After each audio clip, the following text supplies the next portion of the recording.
بسم اللہ الرحمن الرحیم۔ مسلمانوں کی اکثریت تو نماز پڑھتے ہی نہیں ہے۔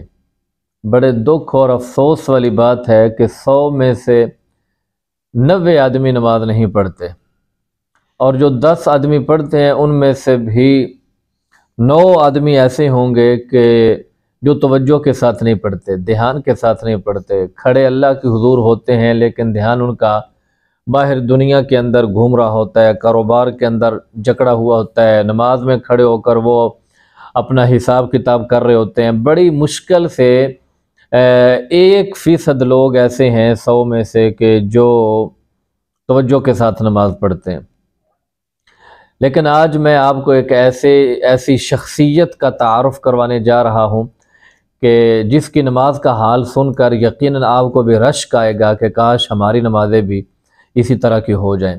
حضرت حاتم اصم ایک صوفی بزرگ گزرے ہیں، ان سے کسی آدمی نے پوچھا کہ حضرت اپنی نماز کی ذرا کیفیت تو بتائیں، آپ کس کیفیت کے اندر نماز پڑھتے ہیں؟ تو حضرت صاحب فرمانے لگے کہ میں سب سے پہلے تو سنت کے مطابق وضو کرتا ہوں، اور وضو کرنے کے بعد میں اپنے جائے نماز کے اوپر جہاں میں نے نماز پڑھنی ہوتی ہے وہاں جا کر بیٹھ جاتا ہوں، فوراً نماز نہیں شروع کر دیتا، وہاں جا کر آرام کے ساتھ بیٹھ جاتا ہوں تاکہ میرا ذہن جو منتشر ہے وہ بھی متوجہ ہو جائے اور جو میرا جسم ہے وہ بھی پرسکون ہو جائے۔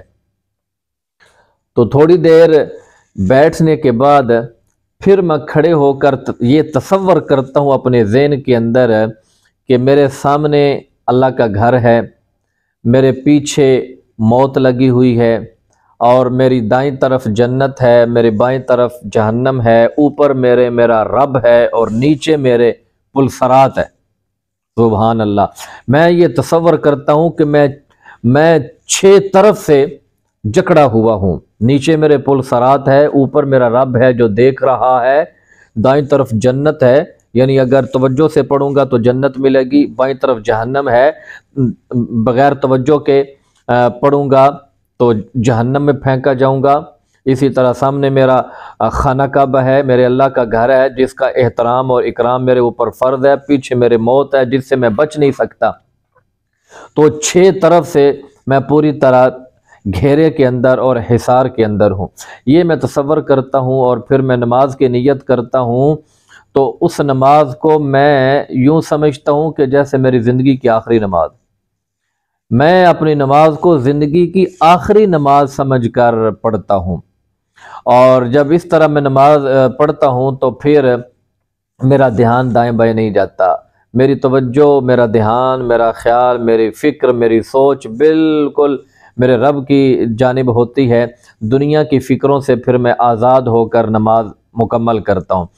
اور پھر فرماتے ہیں کہ جب میں نماز مکمل کر لیتا ہوں تو پھر بھی میں امید اور خوف کے درمیان رہتا ہوں۔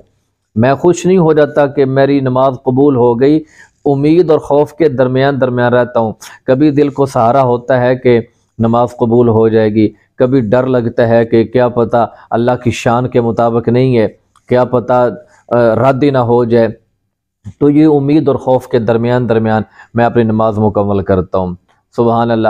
یہی وہ نماز ہے جس کے بارے میں اللہ بھی سورہ مومنون کے اندر فرماتا ہے قد افلح المومنون الذین هم فی صلاتہم خاشعون، کہ کامیاب ہو گئے وہ لوگ جو ایمان لائے اور ایمان لانے کے بعد نماز پڑھتے ہیں اور نماز کے اندر خشوع کرتے ہیں، عاجزی کرتے، صرف کاروائی نہیں پوری کرتے، ورزش نہیں کرتے، عبادت کرتے ہیں، ان کی نماز کے اندر خشوع ہوتا ہے، عاجزی ہوتی ہے۔ تو یہ وہ لوگ تھے میرے عزیزو کہ جو اپنی ہر نماز کو زندگی کی آخری نماز سمجھ کر پڑھتے تھے کہ کیا پتہ پھر نماز پڑھنے کا موقع ملے یا نہ ملے۔ ہماری بدقسمتی ایسے ہے کہ ہم کھانا زندگی کا جناب آخری کھانا سمجھ کے کھاتے ہیں، ہر کھانا زندگی کا آخری کھانا سمجھ کے کھاتے ہیں، لیکن وہ لوگ تھے کہ جو ہر نماز کو زندگی کی آخری نماز سمجھ کر پڑھتے تھے، اور پھر بھی وہ ڈرتے رہتے تھے پتہ نہیں قبول ہوئی ہے یا نہیں ہوئی ہے۔ اللہ پاک اپنے نیک بندوں کی سیرت اپنانے کی ہمیں بھی توفیق عطا فرمائے، اور اپنے نیک بندوں جیسی عبادت اور نماز پڑھنے کی ہمیں اللہ پاک توفیق عطا فرمائے۔